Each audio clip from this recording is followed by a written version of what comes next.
ॐ श्रीपरमात्मने नमः। अथ गीताध्यानश्लोकाः। ॐ पार्थाय प्रतिबोधितां भगवता नारायणेण स्वयं व्यासेन ग्रथितां पुराणमुनिना मध्ये महाभारतम् अद्वैतामृतवर्षिणीं भगवतीम् अष्टादशाध्यायिनीम् अम्ब त्वामनुसन्दधामि भगवद्गीते भवद्वेषिणीम्। नमोऽस्तु ते व्यासविशालबुद्धे फुल्लारविन्दायतपत्रनेत्र येन त्वया भान्ततैलपूर्णः प्रज्वालितो ज्ञानमयः प्रदीपः। एकं शास्त्रं देवकी पुत्रगीतम् एको देवो देवकी पुत्र एव एको मन्त्रस्तस्य नामानि यानि कर्माप्येकं तस्य देवस्य सेवा। ॐ श्रीकृष्णाय परमात्मने नमः। अस्तु. In the previous discussion, we were at this shloka. Yesham satatayuktanam bhajatam pritipurvakam dadami buddhi yogantam yena mamupayanti te इति उक्त्वा ज्ञानस्य औन्नत्यम् उक्तवान्. Those people who come to me with bhakti, I give them buddhi. I give them buddhi yoga, which is basically jnana, through which mam upayanti, they come to me. So he is basically showing how jnana is one of the, it is the most important thing here. So buddhi yoga is, can we treat it as synonym for jnana yoga? Because buddhi is technically not like, the self is beyond the buddhi also. Correct. Buddhi yoga ityukte, the ability to discern. And once you are able to discern, I think buddhi yogam is like he uses it as a synonym for jnana yoga. Oh yeah, because a jnana process itself is like analysis, so that is using the buddhi. But actual like knowledge is not. I mean, jnana is not from the buddhi; it's just there already. It's beyond buddhi as such. Nice.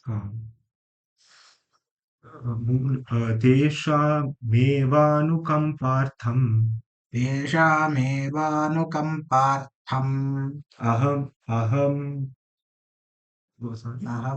अहमज्ञानजं तमः नाशयाम्यात्मभावस्थो ज्ञानदीपेन भास्वता.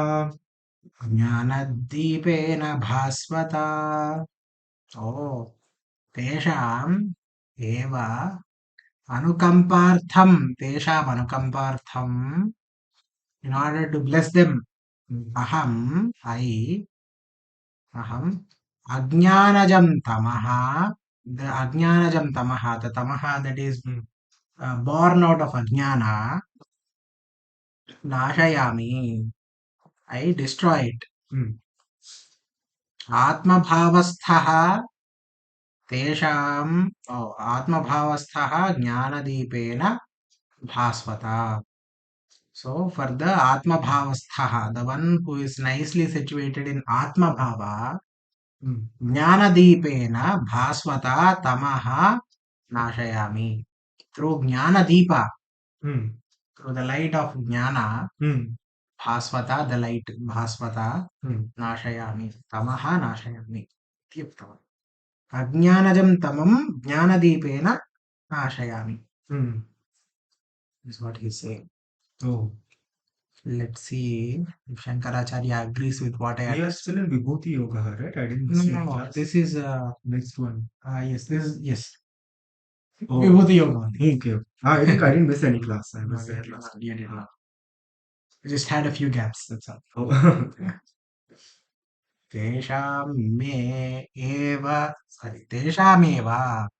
कथं नु नाम श्रेयः स्यात्, कथं नु नाम श्रेयः, how can shreya happen? Teshameva. For them, how can Shreya happen? Who those people who are doing my puja, it is referring to the previous shloka. Those people who are always doing my puja, bhakti, etc., who are thinking about me, I give them buddhi yogam. So what is Shankara Bhagavad said for Buddhi Yogam? I just had this buddhi yogena because that's samyak a not darshana often used word, right? samyak darshana lakshanena. Oh, Ability to discern and see properly. okay. मां परमेश्वरम् आत्मभूतम् आत्मत्वेन upayanti pratipadyante. That's what he's saying. Through getting complete, like being able to discern between the truth and falsehood, Right. they are able to obtain me. That is what is being said. You can see it here. Samyak darshana lakshanena iti uktavan. Buddhi yogena samyak darshana lakshanena. Samyak darshanam mat tattva vishayam tena yogena. So buddhi yogam is ityukte tadeva. Samyak darshanam ability to discern and see properly. So yeah. He gives buddhi yoga. Yeah. So I guess in this sense, that ability is very much. It's more like it's a requirement to develop the. So it's not that. It is very important. Once you, only when you have that discerning buddhi, only then you will be able to completely grasp what everything is, like what all the shastras are telling about. That's what I think. Right. So Yeah, because Vivekam is basically given as a quality, as a prerequisite, right? Right. The Samadhi Shakti. Tameva kathannu mama shreya syat. How can, what is the shreya that they are getting? Iti, by getting buddhi yoga, what is the point he's asking? Iti anukampartham daya hetoho, with anukampa ityukte daya, because of daya aham, I ajnanajam avivekataha jatam, avivekataha jatam, the thing that is born of aviveka, that is ajnana, mithya pratyaya lakshanam, the lakshana of mithya pratyaya, mohandhakaram.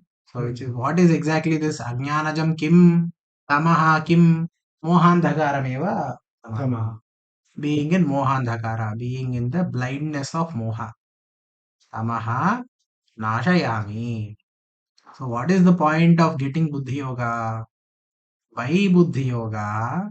With anukampa, because of that buddhi yoga, which I have given, with love and care and daya, ajnanajam tamaha nashayami. The ajnanajam tamaha, I am the one who is destroying that ajnanajam tamaha. Mohandhakaram nashayami. Tadanantaram kim abhavut?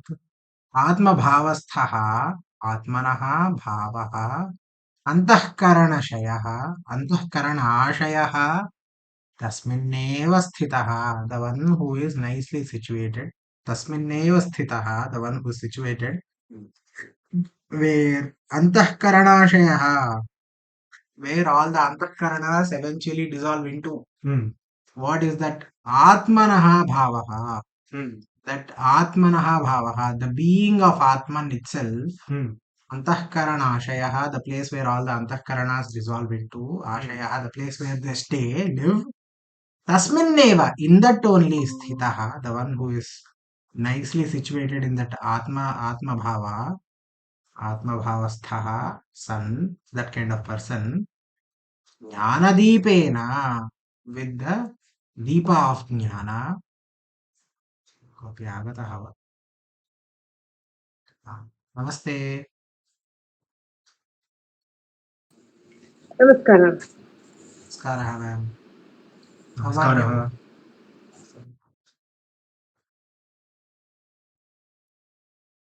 So we'll continue from here. So this is the shloka we're discussing, ma'am. 10.7. There will be a little background noise, so I'll be just listening. I may not be able to speak in between. No problem. No problem. My view, for some time. Okay, ma'am. No problem. Yes. So for background, because you just joined, Teshameva. So this is continuing from the next shloka, previous shloka, where Krishna said that he gives buddhi yoga. And we yesterday in the previous discussion saw that buddhi yoga basically means the ability to discern. Sudarshanatvam, Sudarshana lakshanam ityadikam drushta. Idanim kim vadati? What is the use of that Sudarshanatvam? The ability to see properly. Teshameva anukampartham with daya hetoho aham I ajnanajam tamaha nashayami. I remove their tamas. And what is he saying moreover? Person who is atmasthaha jnanadipena bhasvata.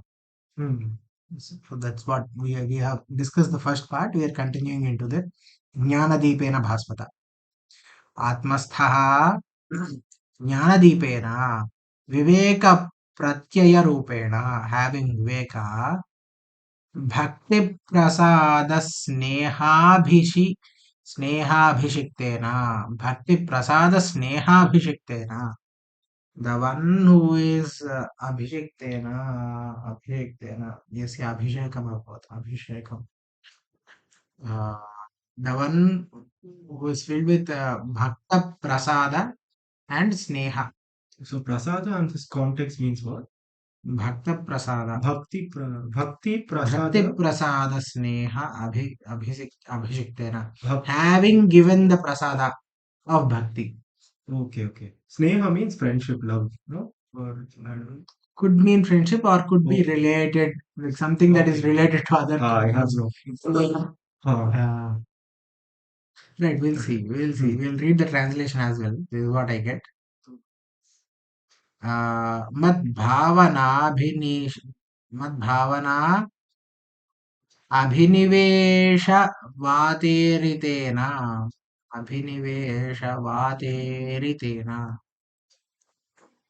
Vatehe itena. ब्रह्मचर्यादि साधन संस्कारवत् प्रज्ञावर्तिना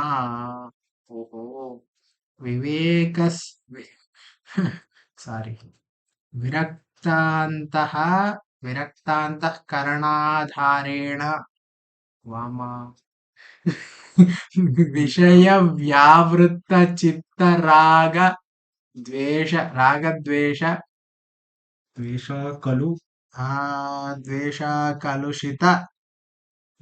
कलुषित निवातापवरकस्थेन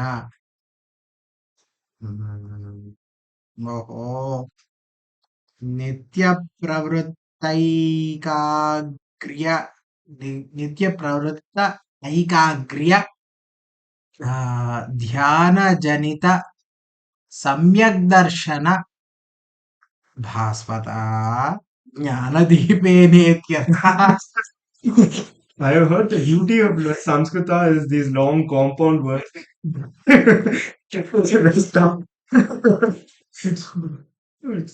Okay. Let's try again. I think he is explaining what this Jnanadipa exactly is. In the sense that how this Jnanadipa is able to get rid of that Ajnana. He's basically listing all the good qualities. First Viveka, then Bhakti, Sneha. Moreover, मद्भावनाभिनिवेशवातेरितेन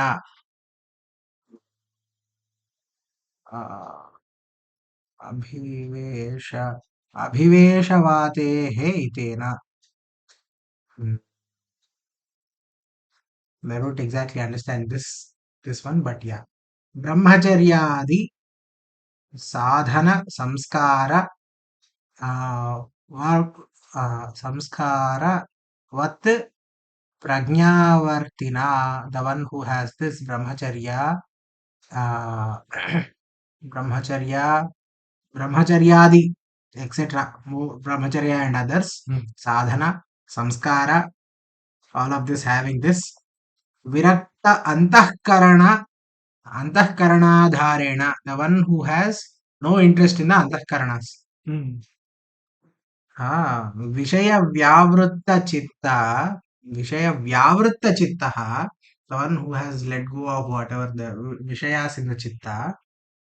Ragadvesha kalushita, ragadvesha akalushita, nivata pavara, nivata apavarakasthena, the one who has does not have, whose manas is not kalushita because of raga and dvesha. I think that is what it is meaning overall. It's a long word. That's what I think it means. Nitya pravrittai, nitya pravrutta, the one who is always in aikagriya dhyana. Aikagriya dhyana. The thing that is with ekagra is aikagriya. Aikagriya dhyana. So from that, because of this nitya pravritta aikagriya dhyana that is always happening, janita, the thing that is born out of that, samyak darshana because of that he gets the samyak darshanatvam, he gets sudarshanatva. He is able to discern between reality and falsehood. Bhasvata, that is that Sudarshana Bhasvata, that is the light. Yes. Is Sudarshana here today? He's not here today. Oh, sorry. He said he is tired and he went to sleep. Jnanadeepe netyartha ythoktam bhagavatah vibhutim yogancha shrutva Arjuna uvacha. So that's what this is exactly how this person is able to get Sudarshanatva, able to see properly. All of these are like, it's a long explanation, but yeah, we should read the translation maybe. Anukampartham, out of compassion, teshameva, for them only, anxious as to how they may have bliss. Oh, anxious as to how, so tesha katham no nama shreya syat, how can they obtain shreya? This is a very important question, right? The people who are completely nimagna, who are always doing Bhagavad Chintana, etc., how can they have Shreyas? Out of compassion, what do they give them? Aham, Atma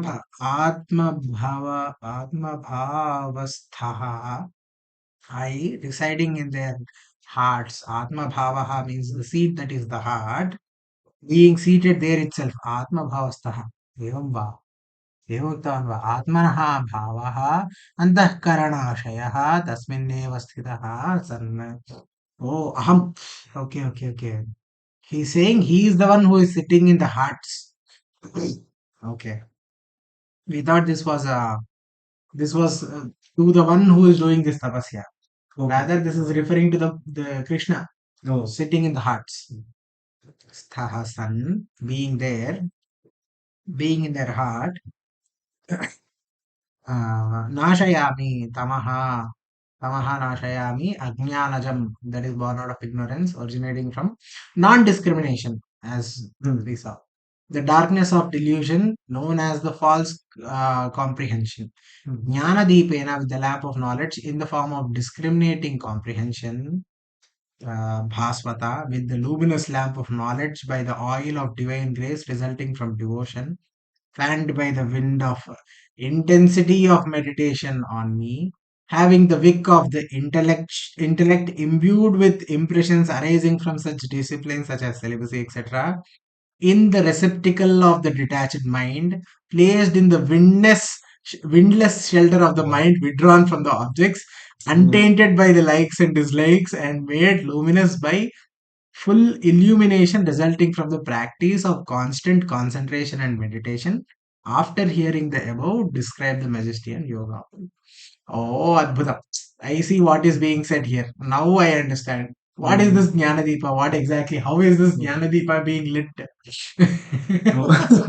is all this. This is what. It sounds very nice in English also. Ah. The way that they have. Nice. Viveka pratyaya rupena. Bhakti prasada snehabhishiktena. Snehabhishiktena. Sneha. Here sneha means the oil. Oil. Bhakti prasada Oh, sneha. I think long back you had told me that sneha means friendship has a similarity with oil. Yes. Oh. मद्भावनाभिनिवेशवातेन अभिनिव वातेरितेन वातेरितेन we'll have to see this exact one thing. Brahmacharyadi sadhana samskara Samskaravat. Samskaravat. Has all that. Prajnavartina. What did he say? Viewed with celibacy, etc. Prajnavarti is the Vic, I think. Prajnavartina. Maybe. I don't know. The receptacle, something was said. Vat. Is this Vat? In Telugu, Vattu means the Vic. Oh. Is that what it is? I don't know. Let us see in the order. Having Vic of the intellect. Correct. Imbued with the impressions. Prajnavartina. The receptacle of this detachment. It's It seems to be by that. Viraktantahkarana dharena. The receptacle dharena. Oh, that only is. The thing that makes something is dhare. Dharena. Vishaya vyavritta chitta ragadvesha kalu. Kalushita. Akalushita. Nivata apavarakaस्थेना. Nivata is somewhere there is no air. Nivata. There is no wind. Nivata. So apavarakaस्थेना. That's what I think. Yeah, it makes sense. As in, we compare this to Nitya pravrittaikagriya dhyanaja nita samyag darshana bhasvata by the light. This is the illumination. Bhasvata. What is this illumination? That is coming from the concentration and meditation. Iti. Iti uktava. That is how he is illuminating us. That is how. Alright, before we go forward, any So basically, discussions he's we had? saying something like what and all. So here also a lot of information is given on what the qualifications are. What is Chitta Shuddhi? So, so there are some things like Brahmacharya. So we can just list out what and all is there. A lot are given. Yeah, there is Ekagrata, Brahmacharya, Right. then Bhakti was given, right? This Bhakti is also given. Bhakti Snehena. That one was lit. Bhakti, Viveka. So all of these. Okay. That's, I'm just summarizing. So wonderful. Yeah. Alright, let's go to the next one. Now that he has said it, Yeah. asks immediately.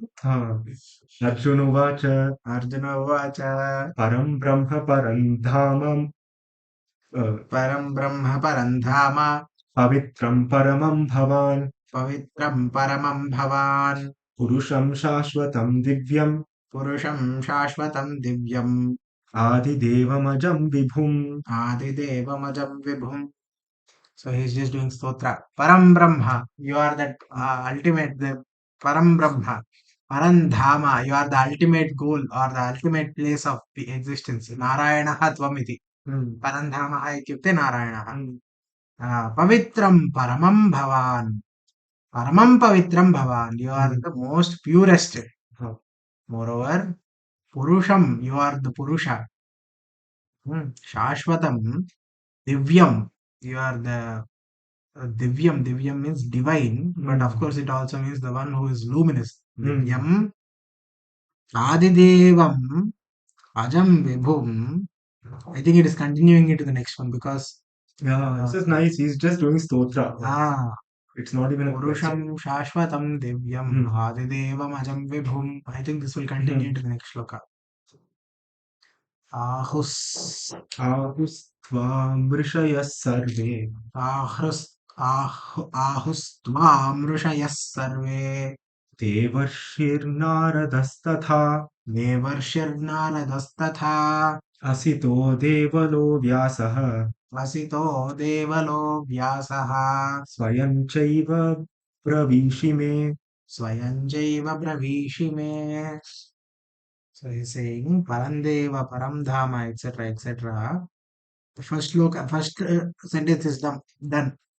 Purusham Shashvatam Divyam Adidevam Ajam Vibhum.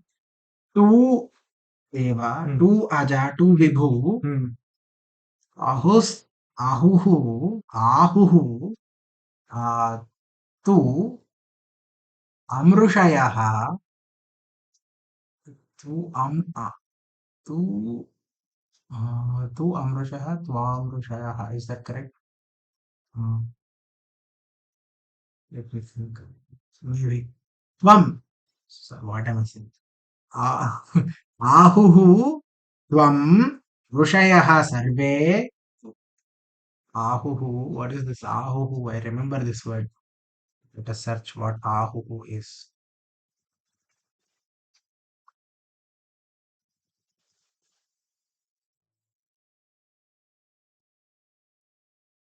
Call. Ahuhu. Call. Ahvana. Avahana. Everything. Ahuhu. Ahuti is also something related. That is like No. That is different. That is related to Homa. Yuti. Wait a minute. Could be. Oh, okay. Could be, but I'm not very sure. Ah, that means offering, right? This is more like call. In a sense, you are offering so that they will come. But I don't know. It's related. Ahuhu Tvam Rishayah Sarve Devarshihi Narajastatha. All the Rishis. Sarve Rishayah Devarshayah Devarshihi Naradastatha. Narada, etc. Everybody is calling you. Ahuhu. Kim Ahuhu? This only. Purusham Shashvatam Divyam Adidevam Ajam Vibhum. Vibhum means what? Vibhu is the one who pervades everything. Now, shall we read the Asitaha Devalaha Vyasaha. I think these are the names of Rishis. Asitaha Devalaha Vyasaha Swayanchaiva. Me too. Swayanchaiva. Wait. Swayanchaiva. On their own. Chaiva Bravishime. Swayanchaiva Bravishime. Moreover, me too. I am also saying the same thing. I think that is what he is saying. Let's see. Shankaracharya says, Param Brahma, Paramatma, Parandhama, Parantejaha, Pavitram, Pavanam, Param, Prakrishtam Bhavan, Purusham Shashvatam, Nityam Shashvatam Ityukte, Nityam, Divyam, Divi Bhavam, the thing that is in the Divi, the sky, is Divi Bhavam Divyam, could mean a star or sun or anything. Oh, that is a root for in derivation for Divyam. Correct. Adidevam Sarvadevanam Adau Bhavam. Adidevam, the one who is the first Deva of all Devas. Ajam Vibhum Vibhavana Sheelam. Vibhavana Sheelam. What is Vibhum? Simple explanation. Vibhavana Sheelam. What is The one who has the nature of Vibhutva. Oh, What is Vibhu? Vibhavana Sheelam. Sheila. Yeah. Explaining a lot. Thankfully, you know the meaning. Yeah. Idrisham, this kind, this way, in this fashion. Idrisham, Ahuhu, Kathayanti. They tell. Tvam Rushayaha, Vasishtadayaha, Sarve Devarshayaha, all the Devarshis, Naradaha Tatha, Devarshi, Narada, etc. All of them call you like this only. Kathayanti, they talk about you like this. Asitaha Devalopi Evamevaha. They also said the same way. Vyasascha, also Vyasa. स्वयं चैव त्वञ्च ब्रवीषि मे त्वञ्च ब्रवीषि मे स्वयं चैव ब्रवीषि मे what is the स्वयं चैव ब्रवीषि मे you Oh, you verily yourself tell me so. Okay, okay. And oh you tell me now. yes Okay, yes okay. you tell me so no he only said na before Hmm. I am the Adideva Yeah, I yeah, am the that's start what. of So he's everything saying that Krishna, you are also saying. not only all these rishis you yourself have told this Hmm. about yourself you param brahma paramatma etc the parandhama supreme light सर्वे ऋषयः all the sages Vasishtha etc ततः also devarshayah divine sages such as Narada Asitha देवला आहुः call tvam Sita and Devala call you thus Shashvatam, the eternal Divyam Purusham person, divine person, Adi Devam, primal God, and the God who precedes all the gods. Vajam, birthless Vibhum, omnipresent, capable of assuming diverse forms, and even Vyasa, who speaks in this very way. Cha, Swayancha, you yourself, verily tell me so. You yourself tell me so. There's not much discussion to be had. It is Yeah, very I was also self-explanatory. thinking that Shankara Bhagavad-pada also just told the words exactly. I think some words are very common. So, like he said that he just gave the same word. It's not that it required a Nice. explanation.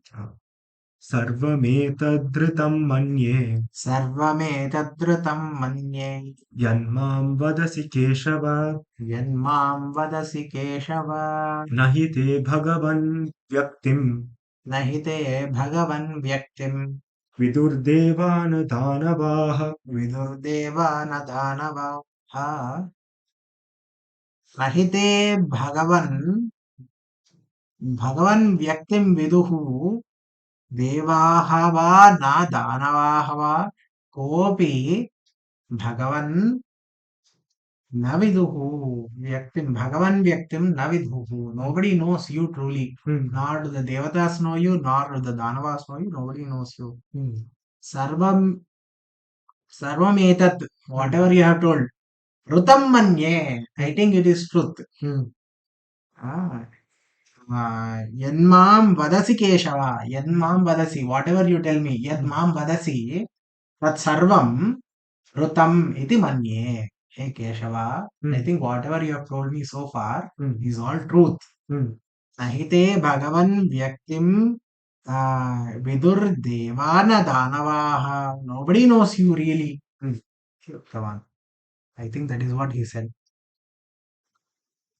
सर्वमेतत् यथोक्तं ऋषिभिः त्वया च एतत् whatever all the rishis are telling moreover you are also telling ऋतं सत्यमेव मन्ये I think that is satya यत् मां प्रति वदसि whatever you tell to me भाषसे हे केशवा ओ Keshava whatever you are telling me नहि ते तव भगवन् व्यक्तिं प्रभवं विदुः they do not know भगवन् व्यक्तिं भगवन् हे भगवन् नहि ते तव व्यक्तिं your the nature what is this prabhava the origin of everything विदुः न देवाः न दानवाः यतः त्वं देवादीनाम् आदिः why do they not know you because you came before all of them so how can they know you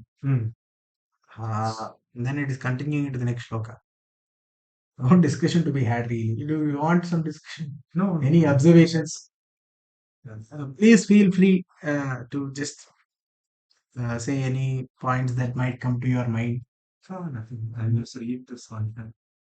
Oh, this is the next shloka. Oh, next. I'll read the previous ones.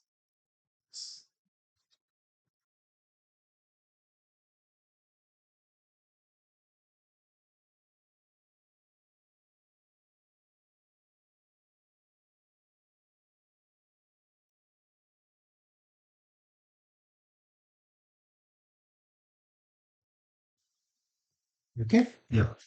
Could have read it out loud though. Oh, okay. No, you just read it, so I thought. No, it's fine.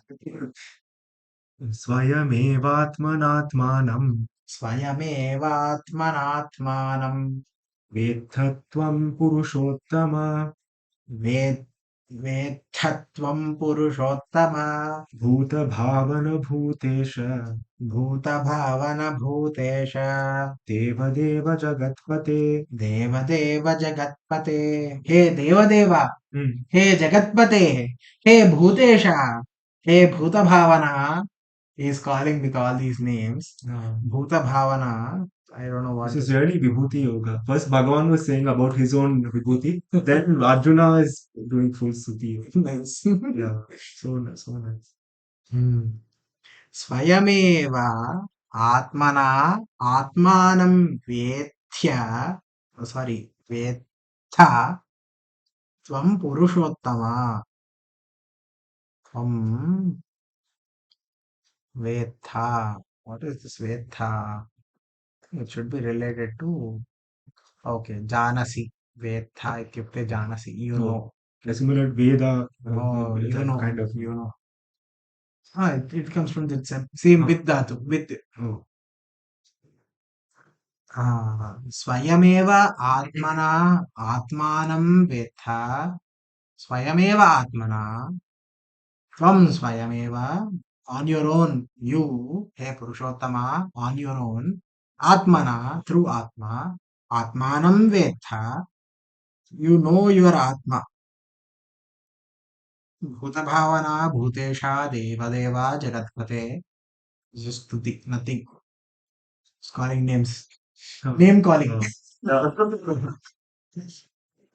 स्वयमेव आत्मना आत्मानं वेत्थ्य वेत्थ जानासि त्वं. Nam Sankirtanam. Just translation into English in a very terrible way. Name calling. There's no good way of making it. No way of making it sound good in English.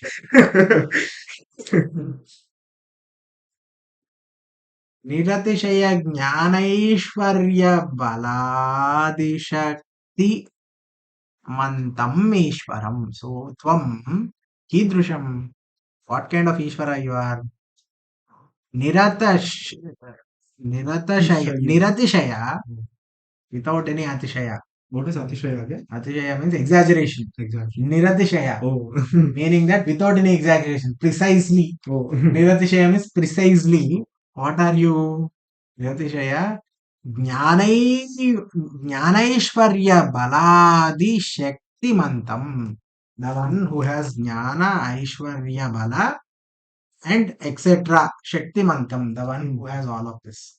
Ishwaram Purushottama भूतानि भावयन्ति इति भूतभावनः. All the beings think about you, hence भूतभावना. हे भूतभावना भूतेशा भूतानां ईशितः. Hey, what is this ईशितः? भूतेशा ईशितः किं? प्रथमवारं पश्यामः. ईशितः इत्युक्ते mightiness. Oh, but the Ishita. Ishita, not Ishita. Ishita. Ishita. Superiority. So this is Bhutana. Ishita. Right? Ishita. That's what Ishita. This is Ishita is one more thing. Ishitavya. To be reigned or ruler. That's what. Ruler. Ruler. Ishitaha. All right. Hey, Devadeva Jagatpate. There is no translation. Devadeva Jagatpate. No need to explain it. Yeah. Devanam Devaha Devadevaha Jagatasya Patihi Jagatpatihi. Jagatah Patihi. Jagataha Jagataha Patihi. Jagatah Pati, Pita, the ruler. Pati. Exactly, ruler. Pati. All right, we'll read the next one as well. This is quite a nice chapter, pleasant chapter. It doesn't have a lot of heavy philosophy. It's nice. Oh, what do you mean? No, as in it has all the heavy philosophy, but it's not like it's more in form of stotra. So it's nice to listen to also. Only 2 slokas have gone. Hopefully it will continue. Vaktumarhasya sheshena. Vaktumarhasya sheshe. Sorry. Vaktumarhasya वक्तुमर्हस्य शेषेण दिव्या ह्यात्मविभूतयः दिव्या ह्यात्मविभूतयः याभिर्विभूतिभिर्लोका याभिर्विभूतिभिर्लोकानि लोकान् लोकानि निमांस्त्वं व्याप्य लोकान् तिष्ठसि लोकान् इमांस्त्वं व्याप्य तिष्ठसि इमां लोकान् व्याप्य तिष्ठति. You have percolated or spread yourself. Vyapya tisthasi. Where have you stood or exist? Tisthasi. Iman lokan vyapya tisthasi. Yabhihi vibhutibhihi, with your vibhutis that have already been told about. Vaktumarhasya seshena. Vaktumarhasi.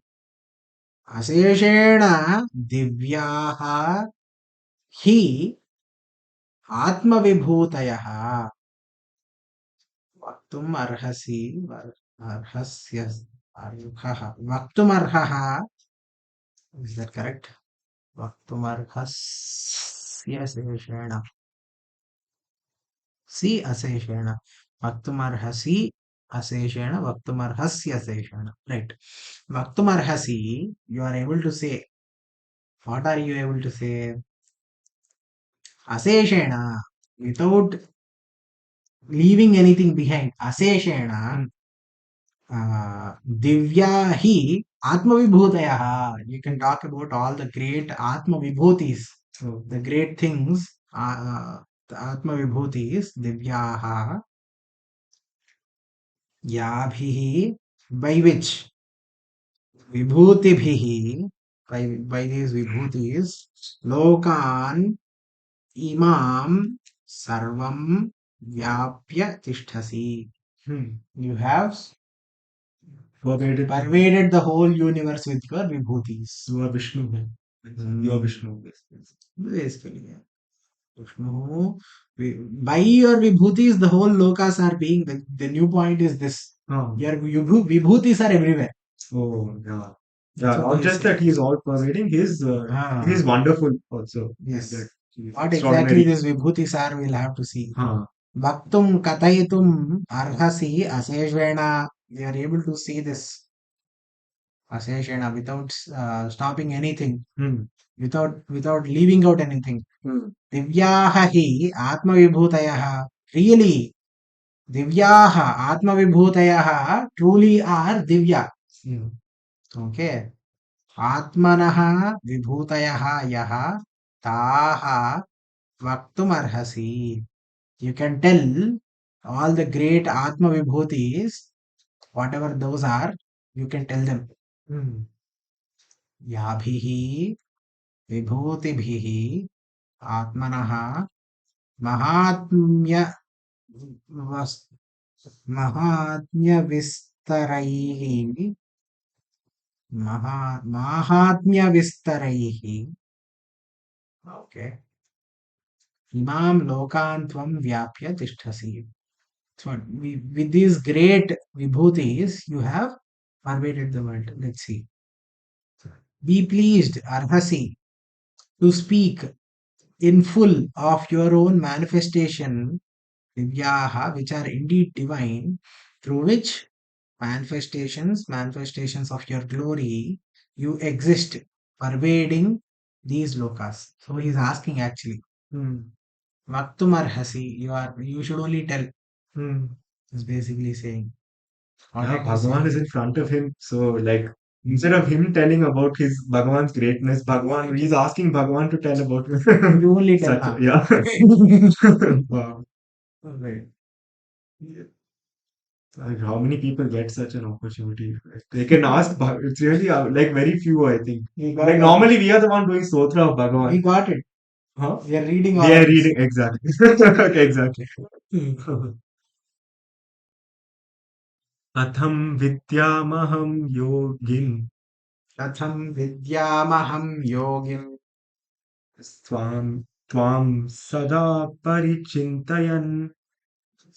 Tvam. Yogihi, is it? Yogihi, I think. Yogi, but this That is also there. Ayyayo.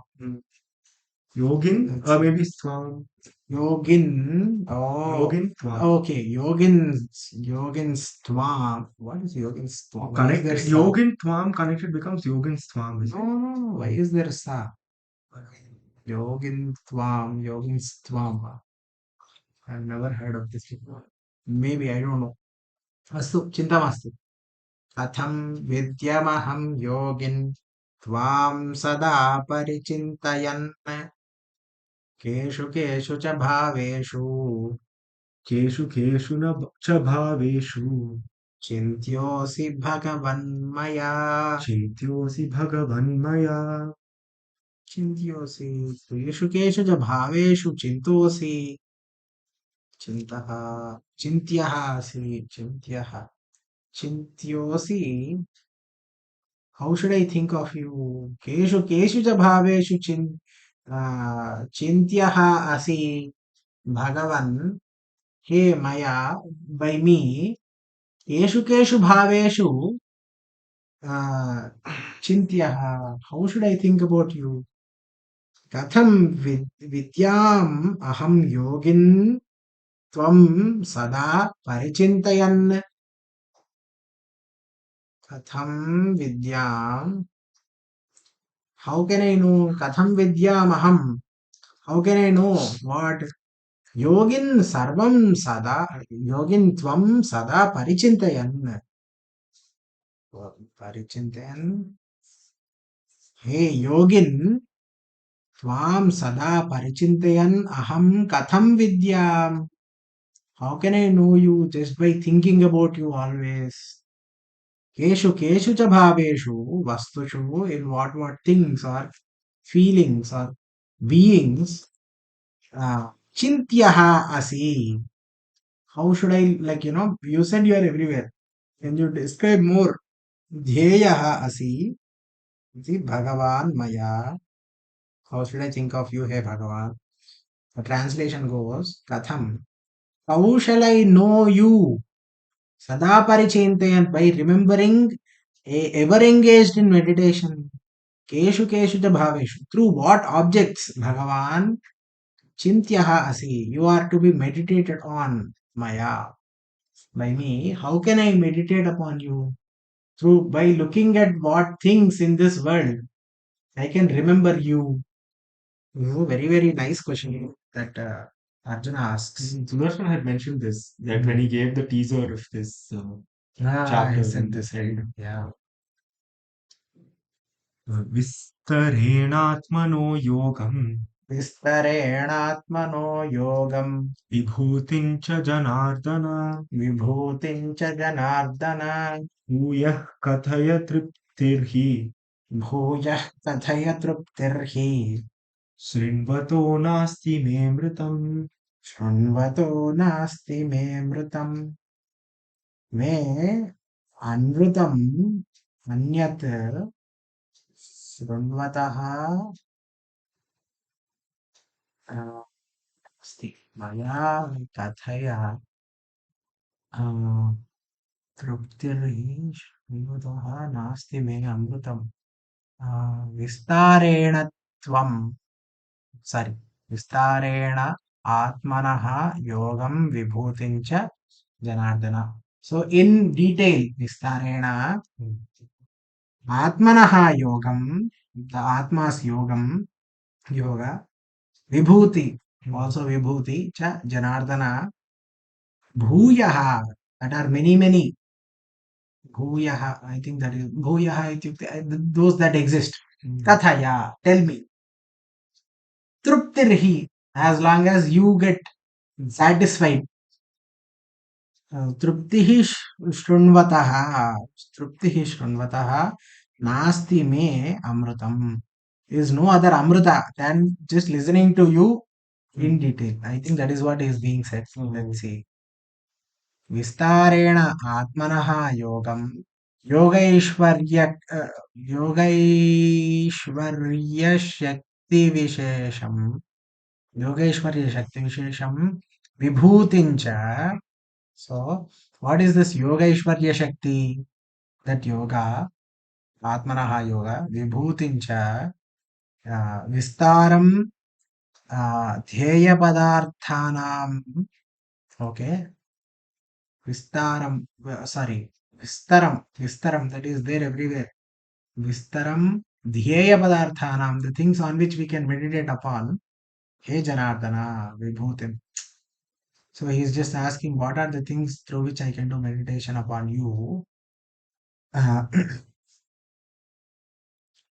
Ardatehe, this Ardatehe, Gatikarmanaha Rupam. Ardatehe Gatikarmanaha Rupam. Ardatehe, Ardati, I think.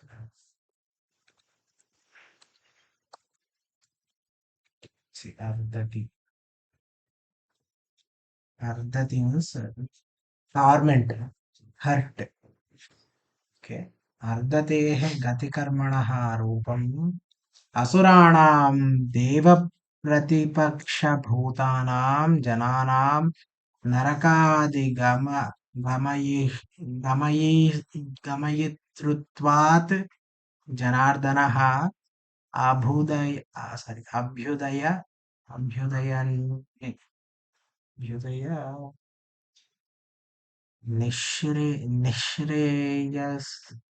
निःश्रेयस पुरुषार्थप्रयोजनं सर्वैः जनैः याच्यते इति वा. So he is asking.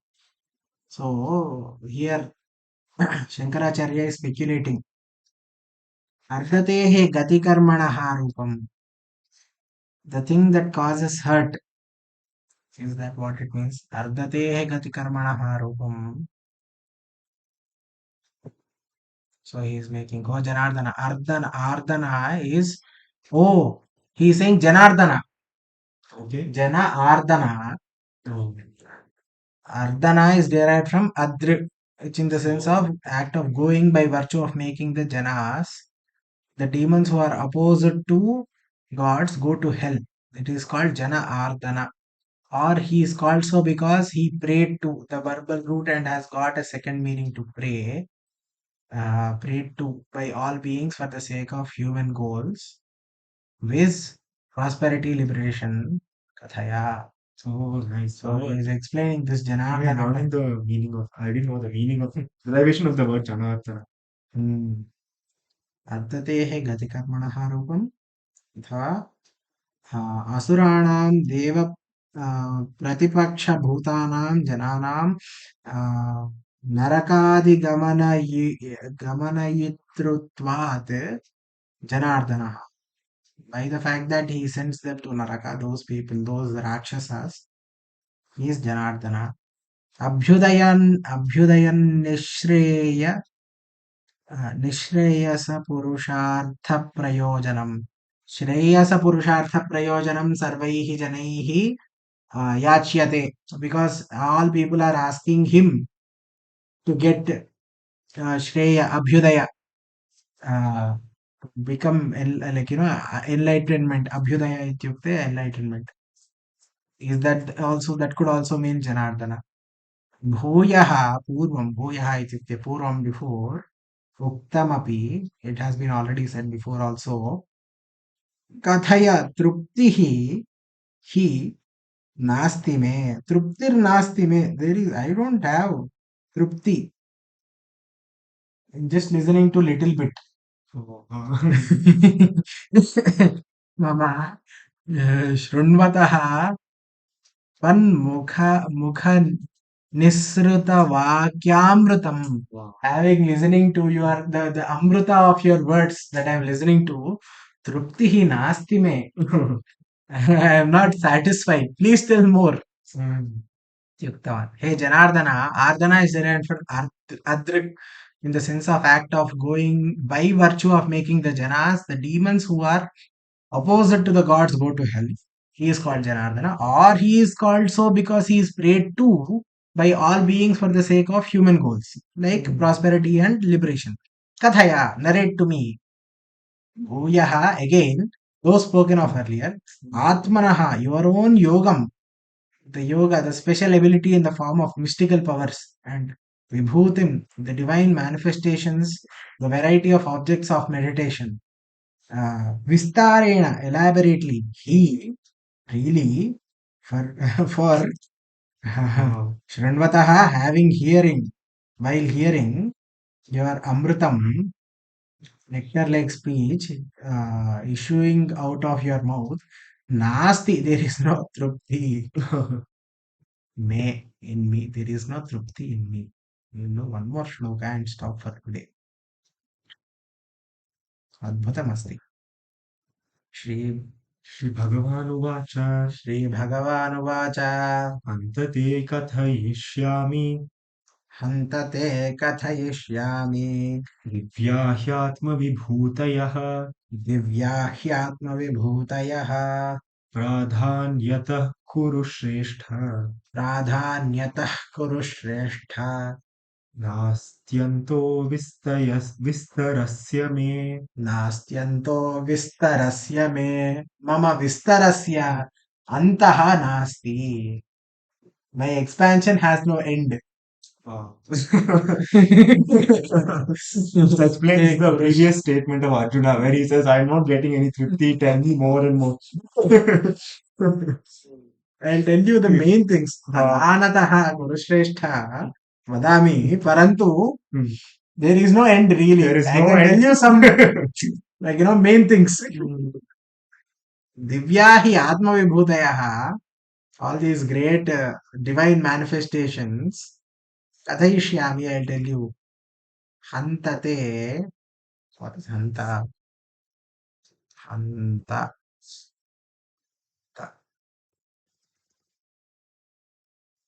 Expressing wonder or sorrow. Hanta. Oh, you saying. Ah! Okay. Oh. Hanta. तो कथयिष्यामि दिव्या ह्यात्मविभूतयः प्रधान्यतः कुरुश्रेष्ठ नास्त्यन्तो विस्तरस्य मे अन्तः नास्ति मम विस्तरस्य किं वदति हन्त इदानीं ते तव दिव्याः दिवि भावाः great the things that are like like the lights in the sky, great lights are those things. Divibhavaha, I don't know how to say it. Divyaha. Divya, yeah, Divya is can yeah. Atma vibhutayaha, atmanaha mama vibhutayaha, yaha taha katayishyami. I'll tell you all the atma vibhutis, whatever are there. Pradhanataha, यत्र यत्र प्रधाना या या विभूतिः तं तं प्रधानं प्रधान्यतः तां तां प्रधानां प्राधान्यतः कथयिष्यामि. I will tell you at all these different things there are different pradhana best things out of the different things. I will tell you those. That's what he is saying. Aham Kurushrestha. Asheshatastu really Asheshatastu वर्षशतोनापि वर्षशतेनापि even 100 years न शक्यः वक्तुम्. I won't be able to tell. यतः नास्ति अन्तः विस्तरस्य मे मम विभूतीनाम् इत्यर्थः. मम विभूतीनाम् अन्तः नास्ति. तत्र प्रथमम् एव तावत् शृणु. So first let me start with the next. Ho hata hanta.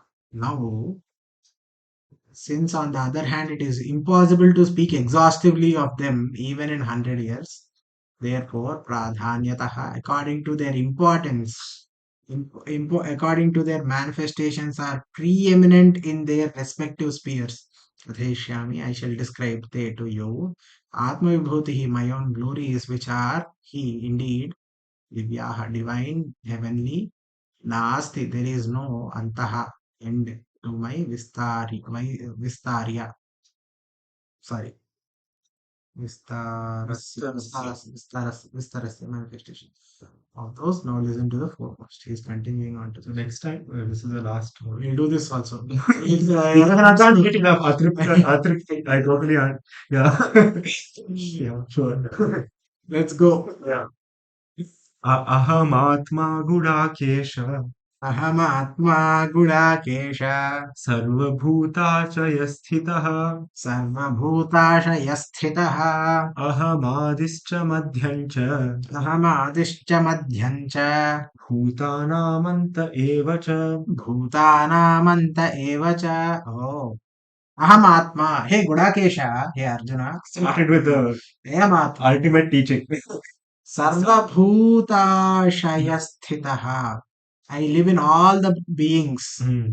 I am there in all the beings. Bhutashaya, the bodies. Bhutashaya sthitaha. Ham adishcha madhyamcha bhutanam anta eva cha. I am the start of these beings. I am the middle of these beings.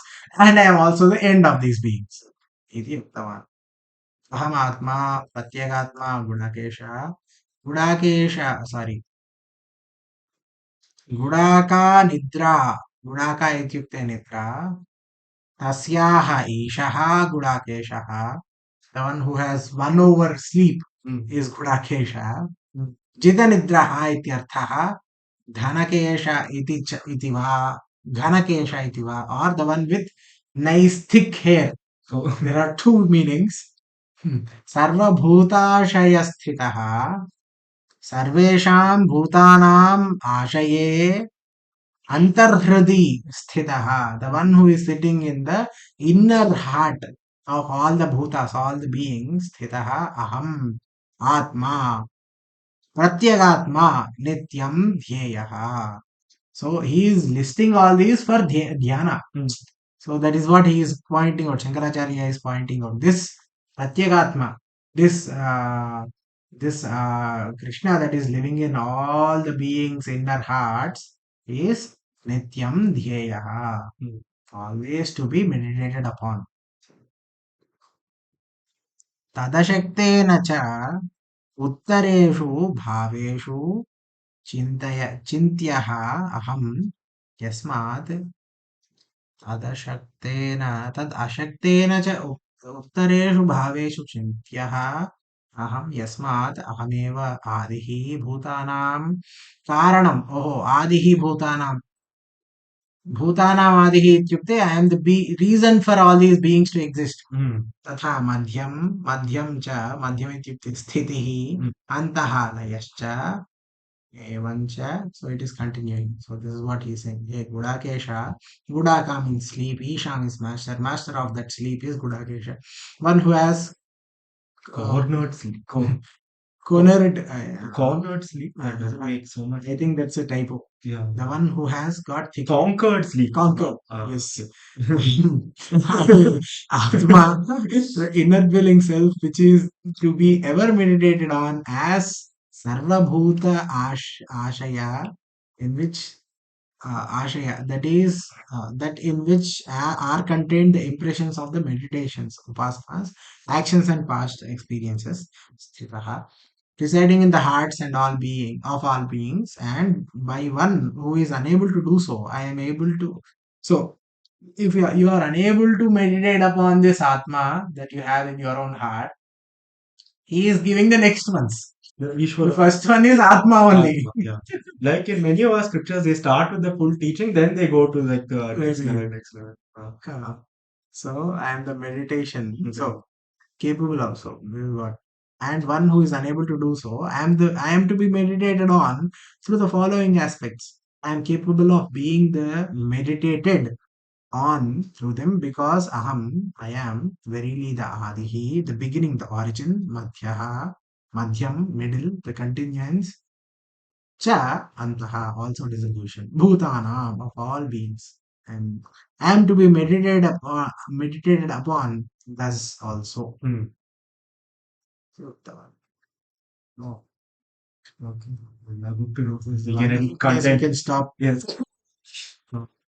Dhanyavad. Dhanyavadah. कायेन ಧನ್ಯವಾದ. वाचा सेन्द्रियैर्वा बुद्ध्यात्मना वा प्रकृते स्वभावात् करोमि यद्यत् सकलं परस्मै नारायणायेति समर्पयामि।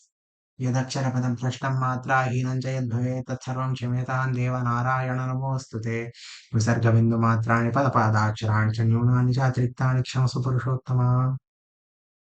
अन्यथा शरणं नास्ति त्वमेव शरणं मम तस्मात् कारुण्यभावेन रक्ष रक्ष मः जनार्दन। धन्यवादाः। धन्यवादः।